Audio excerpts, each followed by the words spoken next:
कैसे हैं आप लोग? उम्मीद है अच्छा होंगे। इस लॉकडाउन में आराम कर रहे होंगे। लगता है आराम करते करते बहुत लोग थक चुके हैं। तो कह रहे थे सर बायोलॉजी कब से स्टार्ट होगा। तो मैंने सोचा कि आज शुरू ही कर दिया जाए।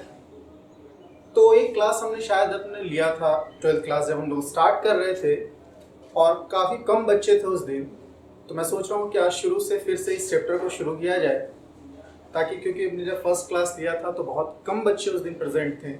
तो आज हम शुरू से स्टार्ट करेंगे। सिलेबस वगैरह हमने बता दिया था कि इसमें क्या क्या पढ़ना है, कितने चैप्टर्स पढ़ने हैं। 12th क्लास के लिए जो नीट यूजी में भी इम्पॉर्टेंट है रखता है, यहाँ से काफ़ी ज़्यादा क्वेश्चन आते हैं। लगभग 50 से 48% जो है नीट यूजी का जो क्वेश्चन आता है वो कहाँ से आता है? 12th के पोर्शन से आता है।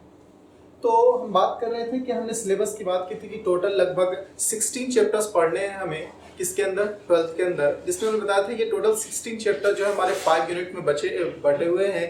पहला हमारा जो है वो रिप्रोडक्शन है, और रिप्रोडक्शन के अंदर पहला हमारा चैप्टर कौन है? रिप्रोडक्शन इन द ऑर्गेनिजम्स के बारे में। तो इस चैप्टर के बारे में हमें किसके बारे में पढ़ना है? ऑर्गेनिजम्स के बारे में। तो ऑर्गेनिजम्स के बारे में पढ़ने से पहले हमें ये जानना होगा कि रिप्रोडक्शन अगर हम पढ़ रहे हैं ऑर्गेनिज्म के बारे में, तो पहले बर्थ से लेकर उसके डेथ के बारे में हमें जानना है। इस पीरियड को हम एक नाम देते हैं, इसको हम कहते हैं लाइफ स्पैन। क्या कहलाता है? Life span. लाइफ स्पैन वो ड्यूरेशन है किसी ऑर्गेनिज्म का, यानी कि उसके बर्थ से उसके नेचुरल डेथ तक के जो पीरियड होते हैं उसको हम क्या कहते हैं? लाइफ स्पैन कहलाता है। क्या कहलाता है? Life span. कब कहेंगे? यानी कि उसके बर्थ से नेचुरल डेथ के बीच का जो पीरियड होता है उसको हम क्या कहते हैं? Life span.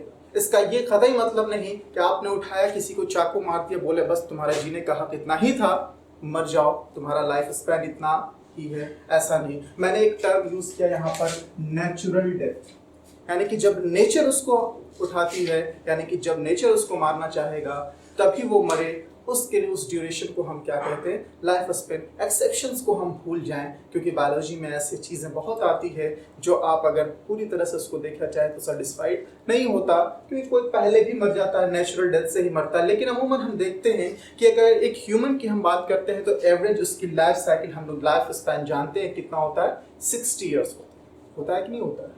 तो हमने कहा कि लाइफ स्पैन क्या है? कह रहा है कि period of the birth to the natural death of organism is called as the life span. अब बात आती है कि लाइफ स्पैन जो हमारा होता है वो कभी भी किसी ऑर्गेनिजम्स के साइज पे डिपेंड नहीं करता। क्या कहा हमने? कि किसी भी ऑर्गेनिज्म का लाइफ स्पैन उसके साइज पे डिपेंड नहीं करता। इसका मतलब ये हुआ कि अगर कोई ऑर्गेनिज्म बहुत बड़ा है, इसका ये मतलब नहीं कि उसका लाइफ स्पैन बहुत ज्यादा होगा, या फिर कोई ऑर्गेनिज्म बहुत छोटा है तो वो बहुत कम दिन जिंदा रहेगा। इसका एग्जाम्पल भी हम देंगे कि इससे कोई रिलेशन नहीं है। आपकी एनसीईआरटी कहती है, कहता है life spans are not correlated with their size, यानी कि उसका लाइफ स्पेन उसके साइज पे डिपेंड नहीं करता। एग्जाम्पल लेते हैं, जैसे अगर हम बात करें क्रो एंड पैरट, देखा है आपने? दोनों कौवा और तोता दोनों देखा है आपने। तो क्रो और पैरट को अगर जब देखते हैं तो दोनों को साइज में कोई ज्यादा फर्क नजर नहीं आता। क्रो थोड़ा सा बड़ा रहेगा, पैरट थोड़ा सा क्या होता है? छोटा होता है। हम मान कर चलते हैं कि दोनों कैसा है? सिमिलर इन साइज है। लेकिन अगर दोनों के लाइफ साइकिल की बात करें तो ह्यूज डिफरेंस होता है, बहुत ज्यादा डिफरेंस है। अगर हम लाइफ स्पेन क्रो की बात करें तो क्रो का लाइफ स्पेन कितना है? 15 ईयर्स, जबकि पैरट का लाइफ स्पेन कितना होता है? 140 ईयर्स होते हैं। कितना होता है? 140 ईयर। जबकि क्रो का साइज जो है वो स्लाइटली लार्जर देन होता है पैरट का, लेकिन फिर भी क्रो की लाइफ स्पैन कितनी है? 15 ईयर्स, और जबकि पैरट का कितना होता है? 140 ईयर्स। तो यानी कि अगर हम कहें कि किसी ऑर्गेनिजम्स का उसकी लाइफ स्पैन क्या उसके साइज पे डिपेंड करता है? आप कहेंगे बिल्कुल नहीं। किसी भी ऑर्गेनिज्म का उस लाइफ स्पैन उसके साइज पे डिपेंड नहीं करता। समझ में आ रहा? मैंने एग्जांपल लिया क्रो का और पैरट का। दूसरा एग्जांपल इसी तरीके से लेते हैं। इसमें एक मैंगो ट्री और the second is the people tree. दोनों देखेंगे तो दोनों एक ह्यूज ट्री है। मैंगो ट्री भी और पीपल ट्री दोनों ही क्या है? ह्यूज ट्री है। लेकिन अगर देखें तो दोनों का साइज भी क्या होता है? लगभग सिमिलर इन साइज होता है। क्या कहा हमने? कि मैंगो ट्री और पीपल ट्री का साइज क्या होता है? लगभग सिमिलर होता है। लेकिन अगर इसके लाइफ स्पैन की बात करें तो मैंगो ट्री का लाइफ स्पैन कितना होता है? 200 ईयर्स, जबकि पीपल ट्री का कितना होता है 2500 ईयर्स होता है। अरे देखो तो जरा, दोनों सिमिलर इन साइज है, mango tree and people tree, लेकिन दोनों का लाइफ स्पैन कितना ज्यादा फर्क पड़ रहा है। एक 200 ईयर्स है और दूसरा 2500 ईयर्स है। यानी कि जो पहली बात जो कह रही है यहाँ कि life spans are not correlated with their size, यानी ये दो एग्जांपल दिया और ये दोनों एग्जांपल से ये साबित हो रहा है कि बिल्कुल किसी भी ऑर्गेनिज्म का उसका लाइफ स्पेन कभी भी उसके साइज पर डिपेंड नहीं करता। मैं फिर से इसको रिपीट कर रहा हूँ एक बार, मैंने लाइफ स्पेन की बात की। लाइफ स्पेन क्या होता है कि the life span is the period from the birth to the natural death of organism, यानी कि जब से जन्म लेता है और कुदरत का मौत यानी कि नेचुरल डेथ के तक की जो पीरियड होता है उसको हम क्या कहते हैं, लाइफ स्पेन कहलाता है। क्लियर है। दूसरा हमने कहा कि life span does not correlated with their size, इसके साइज पे डिपेंड नहीं करता, चाहे वो बहुत बड़ा हो उसका लाइफ स्पेन कम हो सकता है, चाहे वो बहुत ही छोटा क्यों ना हो उसका लाइफ स्पेन बहुत ज्यादा हो सकता है। क्लियर है। मैंने दो एग्जांपल लिया, पहला क्रो एंड पैरट का, दोनों का साइज क्या है, सिमिलर इन साइज है। मैंने देखा कि क्रो का लाइफ स्पेन कितना है 15 ईयर्स, जबकि पैरट का कितना हो रहा है 140 ईयर्स है। मैंगो ट्री या पीपल ट्री में हमने देखा दोनों सिमिलर इन साइज है और लाइफ स्पेन की बात की तो मैंगो का लाइफ स्पेन 200 ईयर, जबकि पीपल का कितना होता है 2500 ईयर्स होता है। क्या यहां तक बातें क्लियर है। इसके बाद एक और पॉइंट हम देखते हैं,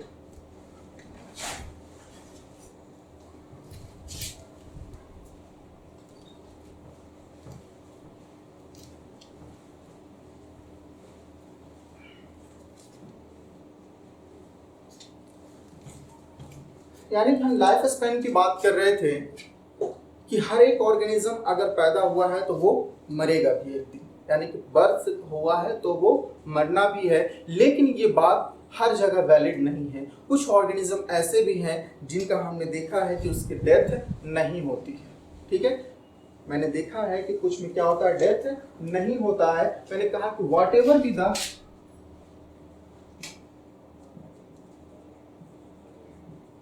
be the life span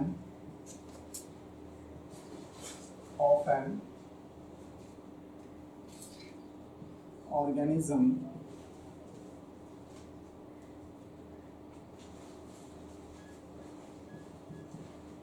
death of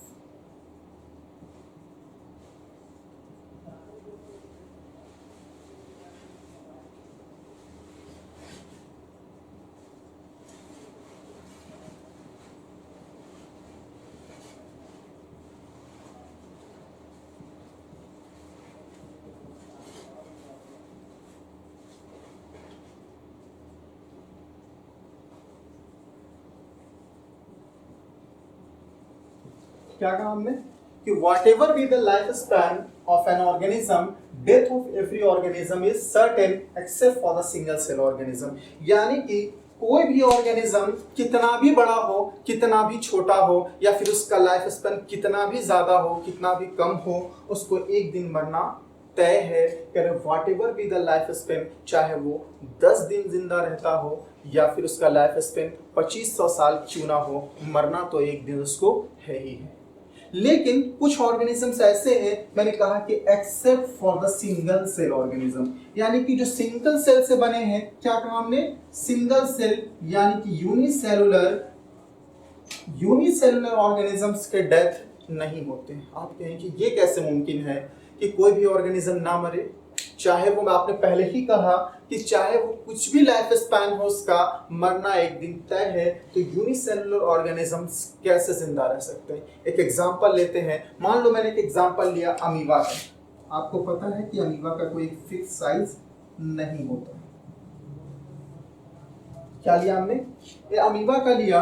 amoeba के अंदर हम देखते हैं, आपको पता होगा शायद कि अमीबा में जो डिवीजन होता है वो किसके थ्रू होता है, बाइनरी फिजन के थ्रू होता है। तो ये क्या करता है कि जब ये अमीबा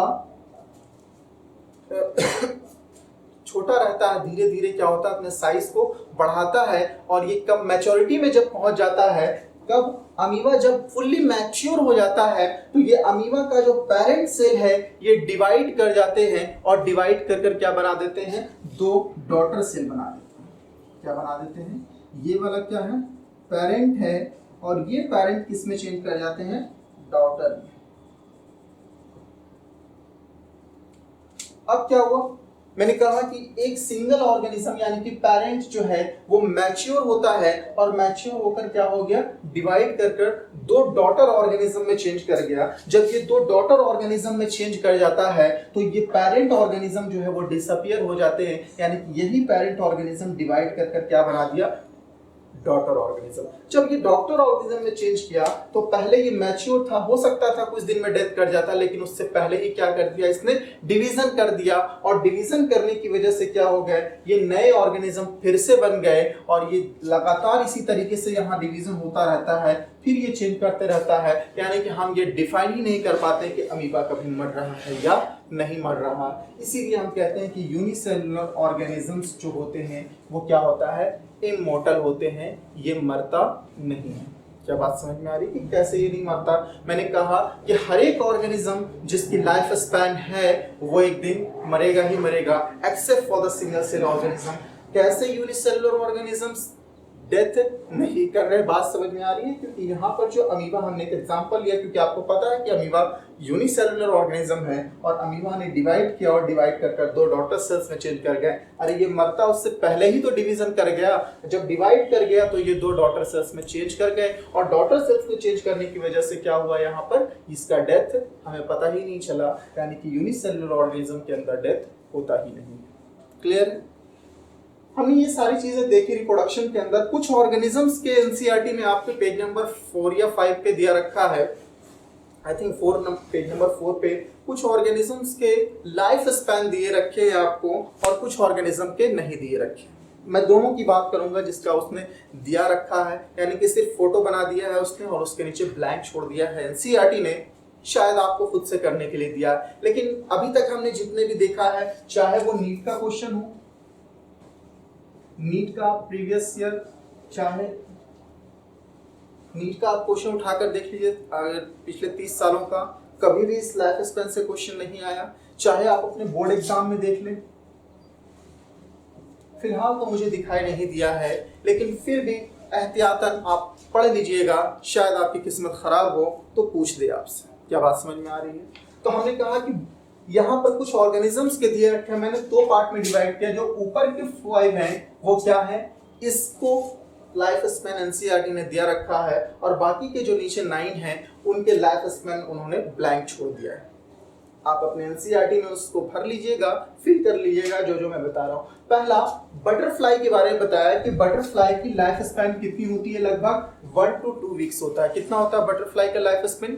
1 to 2 वीक्स होता है। जबकि क्रो के कितने होते हैं? 15 ईयर्स। अभी हमने कुछ देर पहले बात की थी। दूसरा हमने पहले का पैरट का कितना होता है? 140 ईयर्स। अभी हमने बात की उसके बारे में। क्रोकोडाइल कितना रहता है? 60 ईयर। जबकि टॉर्टोइस कितना? 100 to 150 ईयर्स तक ये जिंदा रहता है। यानी कि कुछ ऑर्गेनिज्म, ये 5 जो हैं ये बहुत इंपॉर्टेंट है, चूंकि एनसीईआरटी में दिया रखा है इसका लाइफ स्पैन। जब भी एग्जामिनर्स क्वेश्चन सेट करने के लिए बैठेगा बोर्ड एग्जाम के अंदर, तो इन्हीं 5 में से ज्यादा है कि प्रोबेबिलिटी अगर पूछा भी तो इसी 5 में से पूछेगा। बाकी इन सब चीजों में से पूछना बहुत ही मुश्किल लगता है, लेकिन फिर भी एहतियातन आप उसको नोट कर लीजिएगा। यहाँ तक बात समझ में आ रही है? कौन कौन से कहा? पहला butterfly, crow, parrot, crocodile and tortoise के बारे में देखा। हमने देखा कि यहाँ पर क्या है, क्रो के बारे में और पैरट के बारे में हमने देखा था अभी कुछ देर पहले कि दोनों के साइज लगभग सिमिलर है, लेकिन दोनों का लाइफ स्पैन क्या है, काफी ज्यादा डिफरेंट होता है। कुछ ऑर्गेनिजम्स और हैं, जैसे पहले हमने कहा कि एलिफेंट का लाइफ स्पैन कितना होता है? 60 to 90 ईयर्स। जबकि रोज का कितना होता है? 5 to 7 ईयर्स होता है। उसी तरीके से डॉग का कितना होता है? 25 to 30 ईयर्स। बनाना का कितना होता है? 25 ईयर्स।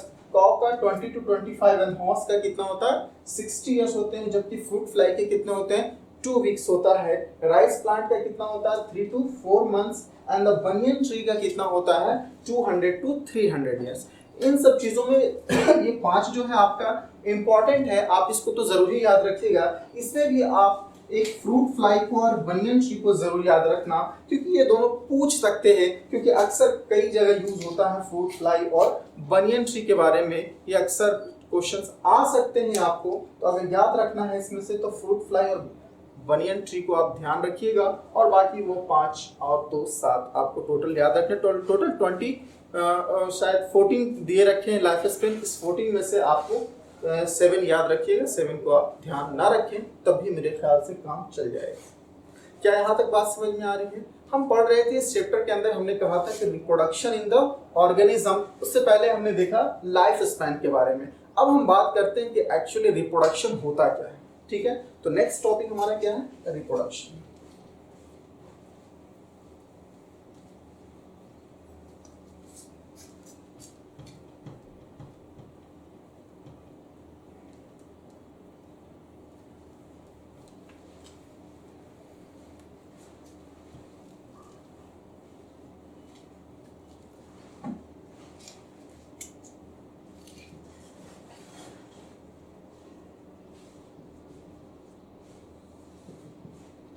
रिप्रोडक्शन क्या होता है? रिप्रोडक्शन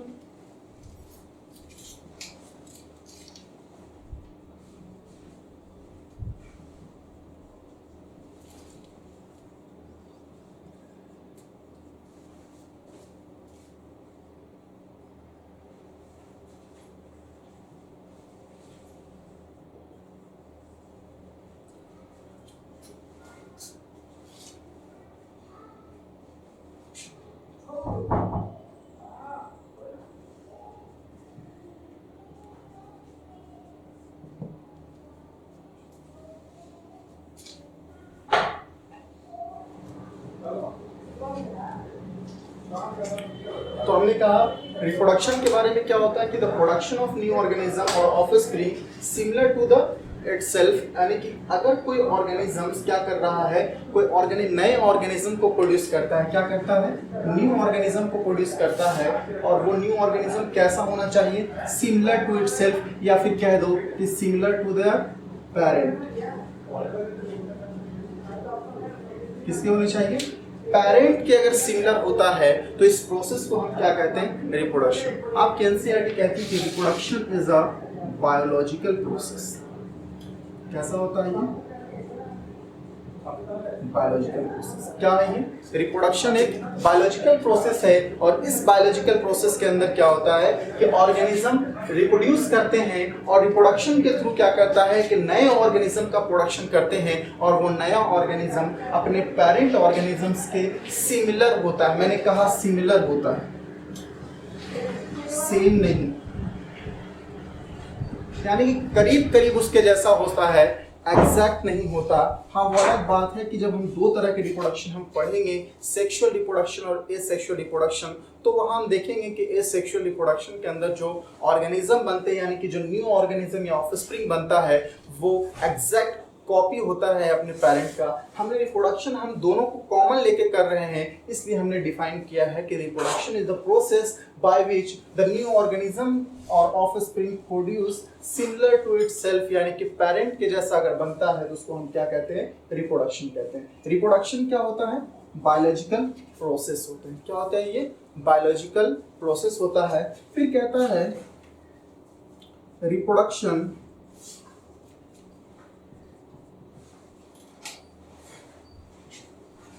enables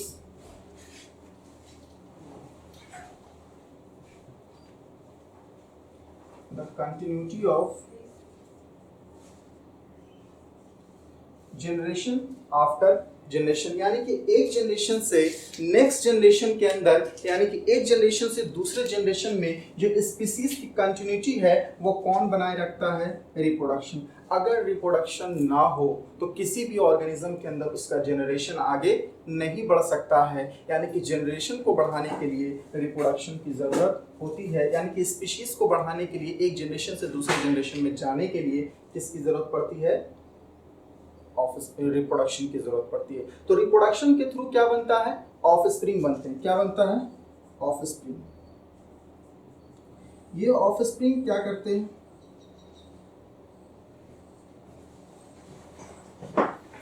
ये ऑफस्प्रिंग रिप्रोडक्शन के बाद क्या करेगा? डेवलप करता है, और डेवलप करके क्या हो जाता है?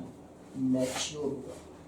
तो 2-3 बातें याद रखनी है हमको इसमें कि रिप्रोडक्शन क्या है, ये बायोलॉजिकल प्रोसेस है जिसमें प्रोडक्शन होता है न्यू ऑर्गेनिज्म का, और ये न्यू ऑर्गेनिज्म या ऑफस्प्रिंग बनता कैसा, ये सिमिलर टू द पेरेंट होते हैं। और ये रिप्रोडक्शन हमने कहा कि बायोलॉजिकल प्रोसेस है, और रिप्रोडक्शन क्या करता है, enables the continuity of species generation after generation and the offspring develop and mature after the reproduction. यानी कि रिप्रोडक्शन के बाद क्या बनेगा, ऑफस्प्रिंग, और ये ऑफस्प्रिंग डेवलप करेगा और डेवलप करके क्या कर जाता है, मैच्योर कर जाता है।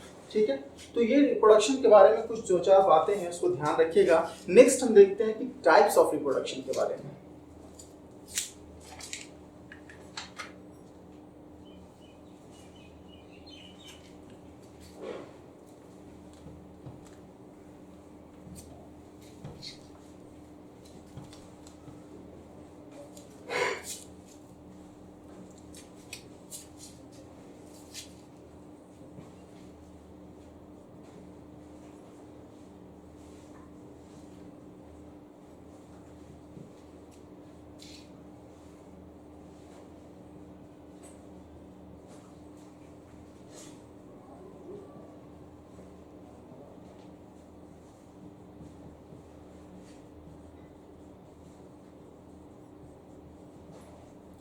दो तरह का रिप्रोडक्शन मेनली है, पहला है asexual reproduction and the second is the sexual reproduction होता है। एसेक्सुअल रिप्रोडक्शन और सेक्सुअल रिप्रोडक्शन है, हम दोनों की बात करेंगे। सबसे पहले हम बात करते हैं किसके बारे में, एसेक्सुअल रिप्रोडक्शन के बारे में। एसेक्सुअल रिप्रोडक्शन क्या होता है, कहता है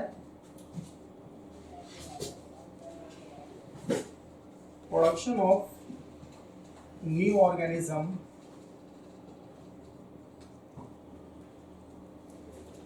और offspring from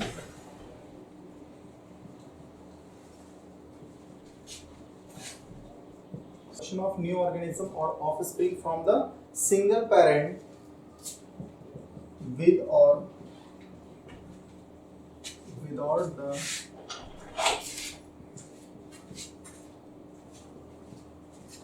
involvement of gametes।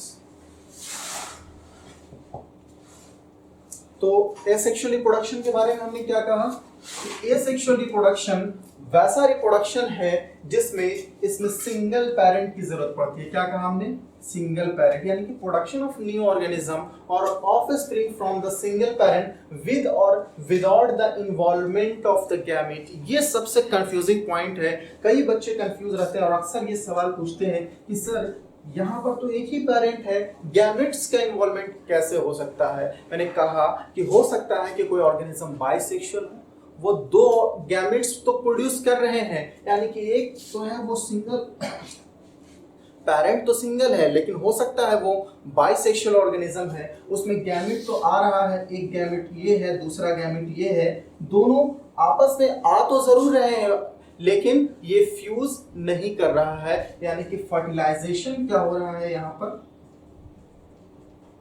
नहीं हो रहा है, यानी कि फर्टिलाइजेशन नहीं होगा तो वैसे रिप्रोडक्शन को हम क्या कहेंगे, एसेक्सुअल रिप्रोडक्शन। अगर गैमेट्स है भी वहां पर लेकिन गैमेट्स के अंदर फ्यूजन नहीं हो रहा है, फर्टिलाइजेशन नहीं हो रहे हैं, उसके साइटोप्लाज्म और न्यूक्लियस आपस में मिल नहीं रहा है, तो वैसे रिप्रोडक्शन को भी हम क्या कहेंगे, एसेक्सुअल रिप्रोडक्शन। ध्यान दीजिएगा, मैंने कहा कि रिप्रोडक्शन ऑफ न्यू ऑर्गेनिज्म या प्रोडक्शन ऑफ न्यू ऑर्गेनिज्म और offspring from the single parent with और without the involvement of the gamete. अगर गैमेट्स आ भी जाए, अगर उसमें फ्यूजन ना हो तब भी क्या कहेंगे, एसेक्सुअल रिप्रोडक्शन। अगर गैमेट्स ना भी हो तो भी क्या हो जाएगा, वो रिप्रोडक्शन जो होगा वो क्या कहलाएगा, एसेक्सुअल रिप्रोडक्शन कहलाएगा। क्या दोनों बात समझ में आ रही, एसेक्सुअल और सेक्सुअल में क्या, एसेक्सुअल रिप्रोडक्शन में हमने कहा कि सिंगल पेरेंट से कैसे होगा, अगर गैमेट्स रहा भी लेकिन गैमेट्स रहने से नहीं होगा, उसको फ्यूजन होना है, उसके सबसे पहले साइटोप्लाज्म और न्यूक्लियस दोनों फ्यूज करना चाहिए, यानी कि फर्टिलाइजेशन नहीं होगा।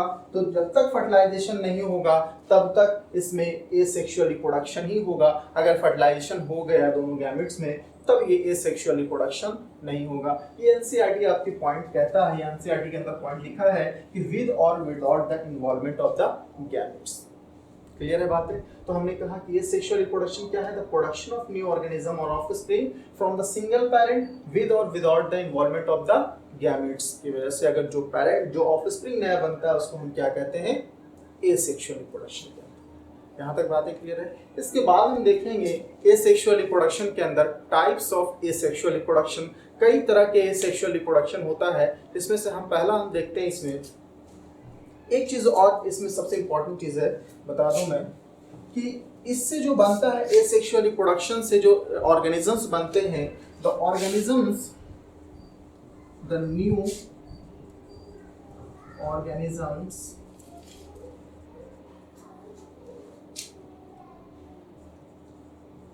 produced by asexual reproduction are exact copy of their parent। ये कैसा रहता है कि the new organism produced by the asexual reproductions are the exact copy of their parent। यानी कि asexual reproduction के अंदर जो नए ऑर्गेनिजम्स बनेंगे या ऑफस्प्रिंग बनेगा वो अपने पेरेंट का एग्जैक्ट कॉपी होता है। और इस तरह के एग्जैक्ट कॉपी का बनना, एक टर्म देते हैं इसको, हम कहते हैं क्लोन कहलाता है। क्या कहलाता है? क्लोन। क्लोन क्या हो रहा है? क्लोन मतलब क्या है? हमने कहा कि जो एग्जैक्ट कॉपी है, यानी कि एसेक्सुअल रिप्रोडक्शन के बाद जो नया ऑर्गेनिज्म बना, वो नया ऑर्गेनिज्म अपने पेरेंट ऑर्गेनिज्म के ही जैसा दिखता है। ऐसा लगता है कि जैसे उसके पेरेंट को रखकर कोई जेरॉक्स निकाल दिया, यानी कि फोटोकॉपी बना दिया है। तो उस तरह के ऑर्गेनिज्म को हम क्या कहते हैं? क्लोन कहलाता है। यानी कि क्लोन को अगर हम डिफाइन करें तो कैसा होगा कि morphologically and genetically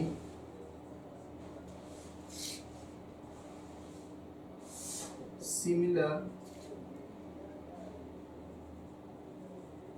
organism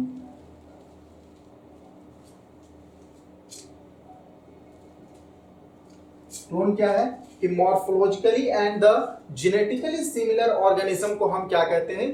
clone कहते हैं। मॉर्फोलॉजी कहने का मतलब बाहर से देखने में भी वो कैसा लगे? अपने पेरेंट के जैसा ही लगे। और उसके जेनेटिक लेवल पे जब हम स्टडी, उसकी जीन की भी स्टडी अगर हम करें तो क्या पता चले कि वो सेम अपने ही पेरेंट के जैसा है। अब आप कहें कि सर ये क्लोन बन कैसे गया है सेक्सुअल रिप्रोडक्शन से? अरे कैसे नहीं बनेगा, क्योंकि यहाँ एक ही पेरेंट तो इन्वॉल्व है। सिंगल अगर इस एक ऑर्गेनिज्म है तो इसी एक ऑर्गेनिज्म से नया ऑर्गेनिज्म बना, कोई दूसरा ऑर्गेनिज्म इसमें इन्वॉल्व नहीं हो रहा। जब कोई दूसरा ऑर्गेनिज्म इन्वॉल्व नहीं हो रहा है तो जो नया ऑर्गेनिज्म बनेगा वो जाहिर है कि सारा का सारा कैरेक्टर इसी ऑर्गेनिजम्स का रहेगा। जब एक ही ऑर्गेनिज्म से सारे कैरेक्टर आ रहे हैं तो कहता है कि ये जो क्लोन बनता है वो मॉर्फोलॉजिकली एंड जेनेटिकली क्या होते हैं? सिमिलर ऑर्गेनिज्म होते हैं।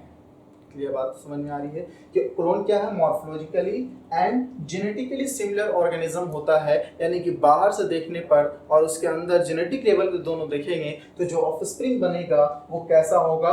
अपने पेरेंट ऑर्गेनिजम्स के एग्जैक्टली मॉर्फोलॉजिकली एंड जेनेटिकली क्या होता है? सिमिलर। उस तरह के ऑर्गेनिज्म को हम क्या कहते हैं? क्लोन। एक सवाल आता है, पूछता है कि बताइए क्लोन क्या है? क्या एसेक्सुअल रिप्रोडक्शन के बाद जो बनता है उसे हम क्लोन कहते हैं? क्या ये बात सही है? बिल्कुल सही है कि जो एसेक्सुअल रिप्रोडक्शन से नए ऑर्गेनिज्म प्रोड्यूस होते हैं वो क्या कहलाता है? क्लोन कहलाता है। कभी कभी पूछता है कि क्लोन होता क्या है? नीट में भी क्वेश्चन आया है कि बताइए क्लोन क्या है? Morphologically and genetically similar, morphologically similar, genetically similar, इस तरीके से ऑप्शंस देकर पूछे गए हैं। तो आप ध्यान रखिएगा कि क्लोन क्या होता है? मॉर्फोलॉजिकली एंड जेनेटिकली क्या होते हैं? ये सिमिलर होता है। क्लियर है यहाँ तक? तो ये हमने बात कर ली किसके बारे में? एसेक्सुअल रिप्रोडक्शन में। तो यहाँ तक इसको ध्यान रखिएगा। नेक्स्ट हम देखते हैं इसके types of asexual reproduction. Mainly हम 5 तरह के एसेक्सुअल रिप्रोडक्शन हम पढ़ेंगे।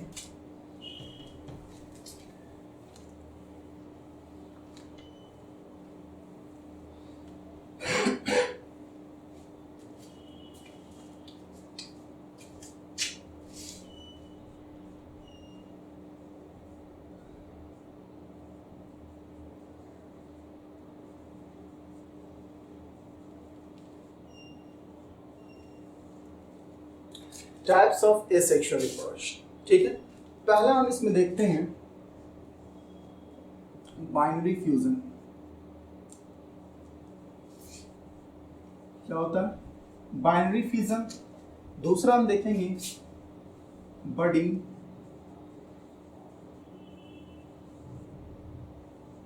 थर्ड होता है स्पोर फॉर्मेशन। कितने देख लिया हमने? पहला क्या हो गया? Budding, binary fission. Second is the budding and third is the spore formation होता है, एंड चौथा जिम्यूल फॉर्मेशन।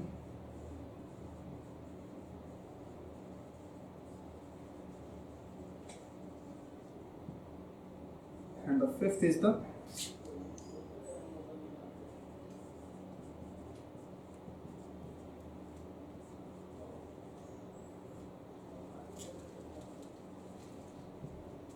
कितने तरह के हो गए सेक्सुअल रिप्रोडक्शन?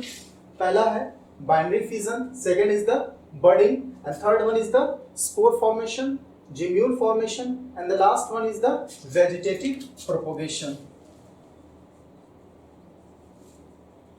वेजिटेटिव प्रोपोगेशन या रिप्रोडक्शन, यानी कि वेजिटेटिव प्रोपोगेशन भी एक टाइप का क्या होता है? Asexual reproduction. तो हमने देखा, सबसे पहले हमने रिप्रोडक्शन को डिफाइन किया। रिप्रोडक्शन को हमने दो तरह के, हमने कहा कि इसमें दो टाइप के होते हैं, पहला एसेक्सुअल रिप्रोडक्शन, दूसरा सेक्सुअल रिप्रोडक्शन। हमने एसेक्सुअल रिप्रोडक्शन के बारे में पढ़ा, अब उसके हम टाइप्स के बारे में देख रहे हैं। सबसे पहला हम देखते हैं इसमें बाइनरी फ्यूजन के बारे में।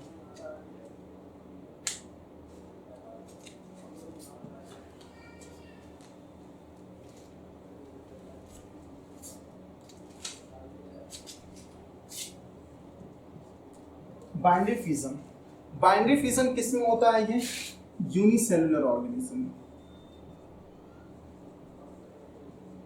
कहाँ होता है ये? बाइनरी फ्यूजन क्या होते हैं? यूनिसेलुलर ऑर्गेनिजम्स के अंदर होता है। इसमें होता क्या है कि पेरेंट ऑर्गेनिज्म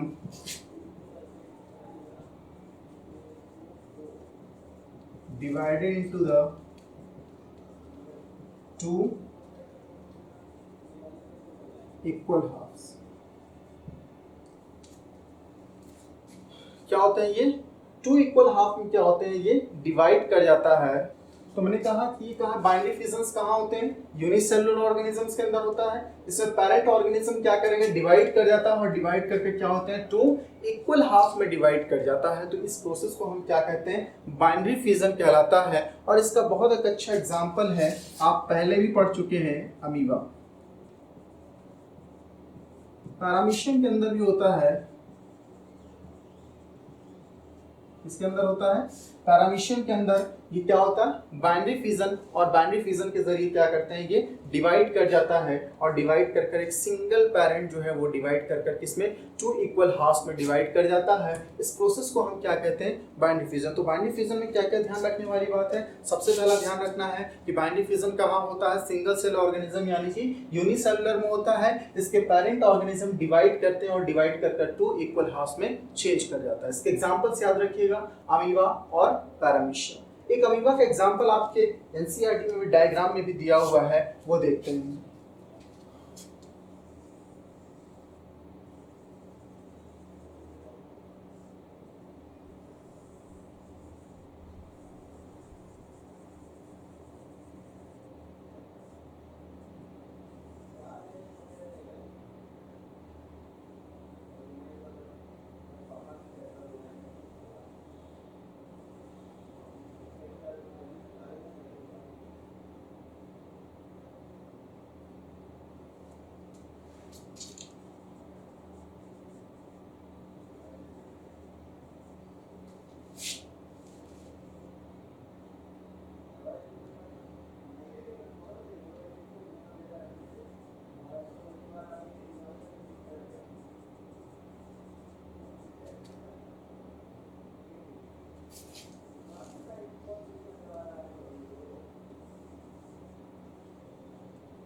देखिए,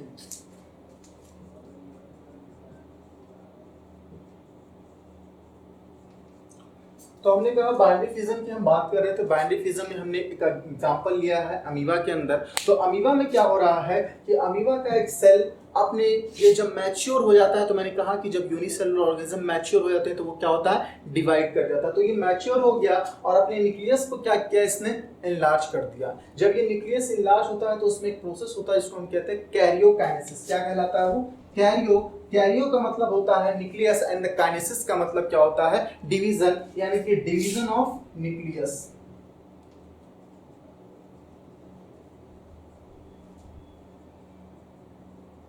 न्यूक्लियस क्या कर रहा है, डिवाइड कर जा रहा है। ये अबाउट टू डिवाइड है, यानी कि लगभग डिवाइड ही कर चुका है। जब ये डिवाइड कर जाता है तो दो एक ही सेल के अंदर क्या हो गए, दो न्यूक्लियस बन जाता है। और जब दो न्यूक्लियस एक ही सेल के अंदर होता है उसके बाद जो है सेकंड प्रोसेस होता है जिसको हम क्या कहते हैं, कैरियोकाइनेसिस। कैरियो का मतलब साइटोकाइनेसिस। साइटो का मतलब साइटोप्लाज्म एंड काइनेसिस का मतलब क्या होता है, डिवीजन होता है। यानी यहाँ पर क्या हो रहा है, डिवीजन ऑफ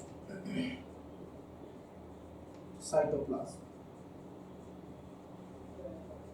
यहाँ पर क्या हुआ, साइटोप्लाज्म का डिवीजन होता है। यानी कि हम अगर बात करें सिंपली अमीबा के अंदर, तो अमीबा के अंदर किस तरीके से काम होता है, इसकी न्यूक्लियस क्या करती है, सबसे पहले इनलार्ज कर जाता है। न्यूक्लियस इनलार्ज करने के बाद इसमें कैरियोकाइनेसिस होता है, यानी कि इसकी न्यूक्लियस क्या कर जाती है, डिवाइड कर जाता है। एक बार जब उसका न्यूक्लियस डिवाइड करता है देन उसके बाद सेकंड प्रोसेस होता है, इसको हम क्या कहते हैं, साइटोकाइनेसिस। और इस साइटोकाइनेसिस में इसके साइटोप्लाज्म क्या कर जाते हैं, डिवाइड कर जाता है। एक सिंगल पेरेंट, क्या हुआ इसके बाद, एक सिंगल पेरेंट डिवाइड कर दो डॉटर ऑर्गेनिज्म में चेंज कर रहा है। इसमें चेंज कर रहा है डॉटर ऑर्गेनिज्म। क्या एक ऑर्गेनिज्म से दो नए ऑर्गेनिज्म का बनना हो गया, यही तो रिप्रोडक्शन कहलाता है। क्योंकि इसमें सिंगल पेरेंट इन्वॉल्व थे इसलिए एसेक्सुअल रिप्रोडक्शन कहा। क्योंकि इसमें फिजन के थ्रू हो रहा है इसलिए इस रिप्रोडक्शन को हमने क्या कह दिया, बाइनरी फिजन। बाइनरी का मतलब दो होता है, यानी कि ये डिवाइड किया, एक पेरेंट फिजन कर डिवाइड कर दो ऑर्गेनिज्म में चेंज कर जाता है। इस प्रोसेस को हम क्या कहते हैं, बाइनरी फिजन कहलाता है। क्या कहलाता है, बाइनरी फिजन। एग्जांपल याद रखिएगा, अमीबा, पैरामीशियंस याद रखिएगा, ठीक है। इसके कई टाइप्स पे हैं। इसमें जैसे पूछता है कई बार, आप अगर एनसीईआरटी एट फिंगर टिप अगर बनाएंगे तो उसमें आपसे पूछा गया है, एक फिगर बनाकर उसमें क्वेश्चन दिया गया है, उसमें पूछा है आपसे टाइप्स ऑफ बाइनरी फिजन से पूछा है क्वेश्चन आपका। तो टाइप्स ऑफ बाइनरी फिजन में पहला होता है जैसे सिंपल बाइनरी फिजन, इसके भी टाइप्स होते हैं। तो पहला होता है simple binary fission,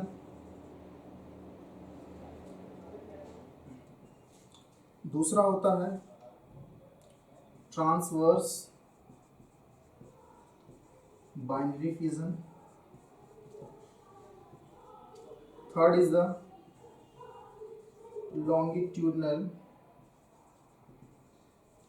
binary fission,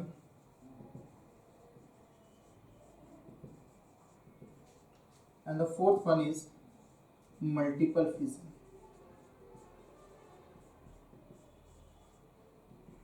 ठीक है, तो मिटा रहा हूं।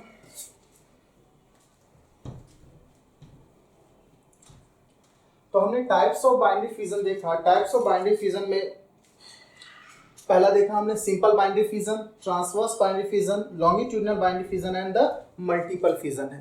इसके बारे में ज्यादा नहीं जानना हमें, सिर्फ इसके एग्जांपल्स ध्यान रखिएगा वो काफी होगा। अगर मैं कहूँ सिंपल बाइनरी फिजन तो इसके एग्जांपल याद रखिएगा अमीबा, ठीक है। अगर मैं कहूँ ट्रांसवर्स बाइनरी फिजन, ये किसमें होता है, यूग्लिना में, ठीक है। उसके बाद है पैरामीशियम में, एंड देन है मल्टीपल फिजन, ये प्लाज्मोडियम के अंदर होता है, ठीक है। कौन कौन से हो गए, पहला हमने कहा simple binary fission. Simple binary fission किसमें, अमीबा के अंदर। ट्रांसवर्स बाइनरी फिजन यूग्लिना में। लॉन्गिट्यूडिनल बाइनरी फिजन किसमें होता है, पैरामीशियम के अंदर। जबकि मल्टीपल फिजन किसमें होता है, प्लाज्मोडियम के अंदर। तो इसके एग्जाम्पल इंपॉर्टेंट है, याद रखिएगा। लेकिन हमें बोर्ड एग्जाम्स के अंदर इससे सवाल आना मना है, नहीं आएगा, आना भी नहीं चाहिए। नीट के पॉइंट ऑफ व्यू से भी उतना इंपॉर्टेंस नहीं दे सकते इसको, क्योंकि अभी तक क्वेश्चन आया नहीं है। ट्रांसवर्स और लॉन्गिट्यूडिनल बाइनरी फिजन से क्वेश्चंस नहीं आए हैं। तो हमने कहा सिंपल बाइनरी फिजन क्या है। सिंपल बाइनरी फिजन जो अभी हमने डायग्राम बनाया कि अमीबा ने क्या किया, डिवाइड कर दिया, और डिवाइड इस प्रोसेस को हम क्या कहते हैं, सिंपल बाइनरी फ्यूजन। दूसरा क्या है, transverse binary fusion. Transverse binary fusion का मतलब क्या होता है कि अगर कोई ऑर्गेनिज्म इस तरीके से है, ठीक है, और ये यहां से ऐसे डिवाइड कर रहा है, तो इस प्रोसेस को हम क्या कहेंगे, इस तरह के डिवीजन, अगर ये डिवाइड कर कर इस तरीके से 2 इक्वल पार्ट में अगर डिवाइड कर जाता है, इसको हम क्या कहेंगे, ट्रांसवर्स बाइनरी फ्यूजन। दूसरा है, ये ऑर्गेनिज्म है और इसके बीच से ऐसे अगर पास कर रहा है, इसको हम क्या कहेंगे, लॉन्गिट्यूडिनल बाइनरी फ्यूजन। तो ये वाला क्या होगा, ट्रांसवर्स बाइनरी फ्यूजन, एंड ये क्या होगा, लॉन्गिट्यूडिनल बाइनरी फ्यूजन। तो दो तरह के बाइनरी फ्यूजन हमने देखा, पहला transverse binary fission, second is the longitudinal binary fusion है। अगर इसका प्लेन कैसा हो, ट्रांसवर्स एक्सिस में अगर इस तरीके से ट्रांसवर्स कट दिया तो ट्रांसवर्स बाइनरी फ्यूजन, और ऊपर से कट कर रहा है तो इसको हम क्या करें, लॉन्गिट्यूडिनल बाइनरी फ्यूजन कहलाता है। क्या ये दोनों बातें क्लियर है? तो एग्जांपल याद रखिएगा, सिंपल बाइनरी फ्यूजन का एग्जांपल पूछे तो क्या बताइएगा, amoeba, transverse binary fusion, Euglena, उसके बाद longitudinal binary fusion, paramecium, and the last one is the multiple fusion, is the multiple binary fusion is by the multiple fusion is by the Plasmodium के जरिए होता है। Clear है यहाँ तक? तो ये हमने देखा बाइनरी फ्यूजन के बारे में। इसके बाद हमारे पास टॉपिक हम पढ़ेंगे, बडिंग के बारे में पढ़ना है। बडिंग के बाद हम पढ़ेंगे स्पोर फॉर्मेशन के बारे में, या स्पोरुलेशंस कहलाता है, जिम्यूल फॉर्मेशन, एंड द लास्ट हम पढ़ेंगे इसमें वेजिटेटिव प्रोपगेशंस। वेजिटेटिव प्रोपगेशंस थोड़ा सा लंबा है, वैसे तो एनसीईआरटी ने कुछ डील नहीं किया, लेकिन फिर भी हम थोड़ा सा डिटेल जाएंगे, क्योंकि उसमें दो तरह के हम पढ़ेंगे उसमें, कि पहला नेचुरल वेजिटेटिव प्रोपगेशन क्या होता है, और आर्टिफिशियल वेजिटेटिव प्रोपगेशन क्या होता है। ये दोनों चीज़ हम लोग देखेंगे, लेकिन हम ये सारी चीज़ें नेक्स्ट क्लास में देखेंगे, और आज यहीं तक रहने देते हैं, बाकी हम लोग नेक्स्ट क्लास में देखेंगे।